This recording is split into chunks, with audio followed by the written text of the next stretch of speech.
Bagamat hindi pa bukas sa publiko, nasulyapan na sa Vatican ang mga labi ni Pope Francis sa pamamagitan ng isang video ng pagbabasbas dito. Maki-update po tayo sa sitwasyon sa Vatican City at naroon live si GMA News stringer Andy Peñafuerte. Andy, kahapon maraming Katoliko ang nagpunta nga sa St. Peter's Square kasunod ng anunsyo ng pagpanaw nga ni Pope Francis. Kamusta na ang sitwasyon dyan ngayon?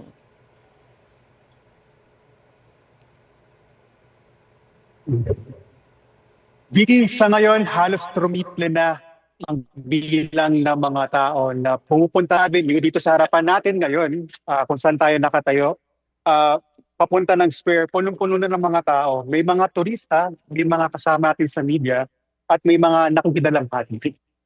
Vicky? Andy, may mga kababayan ba tayong nag-abang na masilayan ang mga labi ng Santo Papa?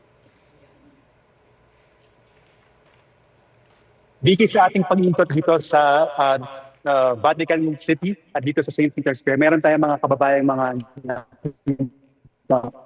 tulad din sa paghahanda natin, meron tayong mga grupo ng mga Pilipino, aabot sila sa 20.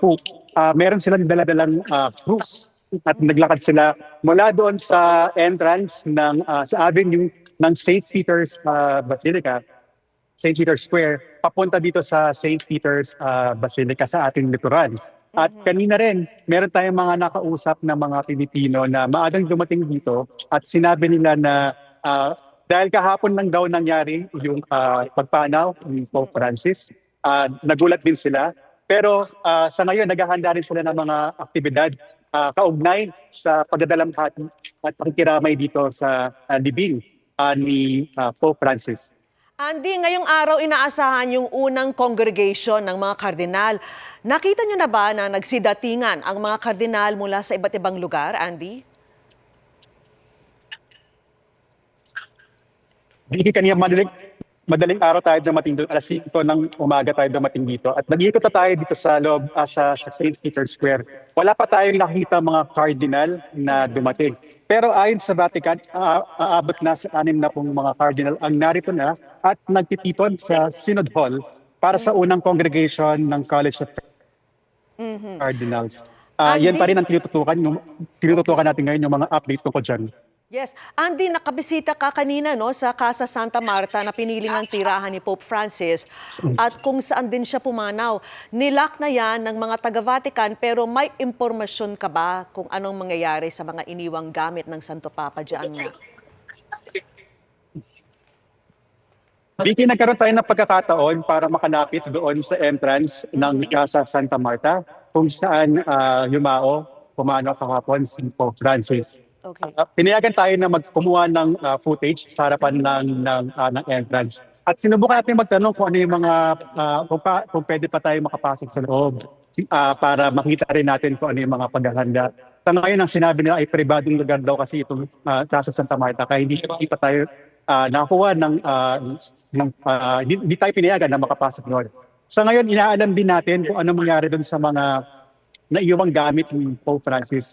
Pero dahil nga sinelyuhan na ang kanyang kwarto doon sa Casa Santa Marta, pati doon sa Apostolic Palace, inaasahan natin na magbibigay rin ng mga pahayag ang Vatican tungkol dito. So yan ang inaantabayan natin sa mga susunod na sandali. Andy, may mga nagpupunta ba riyan sa Casa Santa Marta at nagbabaka sakali tulad mo na masilayan ang mga labi ni Pope Francis? Sa ngayon, yun ang ating inaalam na sa mga Pilipino na nakausap natin kanina. Kasi mabilis silang dumating at nagmarcha. Dala-dala nga itong cruise. So, aalamin natin sa kanila kung sila ba ay magbabantay o mag-vigil gabi dito sa Vatican. Pero sa ating pag-iikot kaninang umaga, may mga nakita tayong mga media na nakaantabay at nagre-report. Dumating yung karamihan sa alas 6 ng umaga. So, inaasahan natin mga nakikidalamhati dahil alam na bukas maaaring makita ang labi ng Santo Papa. Okay. Andy, nabisita mo rin kanina yung Santa Maria Maggiore Basilica o Basilica of St. Mary Major sa Central Rome kung saan ililibing nga si Pope Francis. May mga ginagawa na bang paghahanda roon, lalo't sa Sabado na ililibing si Pope Francis? Mhm. DP, nung nagtatanong tayo sa security kanina doon sa Basilica of Saint Mary Major, hindi pinapayagan yung media na makapasok doon sa loob ng kapilya, pero pinapayagan yung mga turista na makapasok kasi sa ngayon open pa rin sa mga turista itong itong basilica.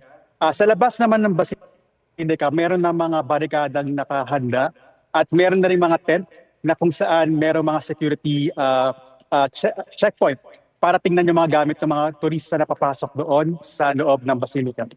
Alright. Maraming salamat sa iyo, GMA News Stringer Andy Peñafuerte.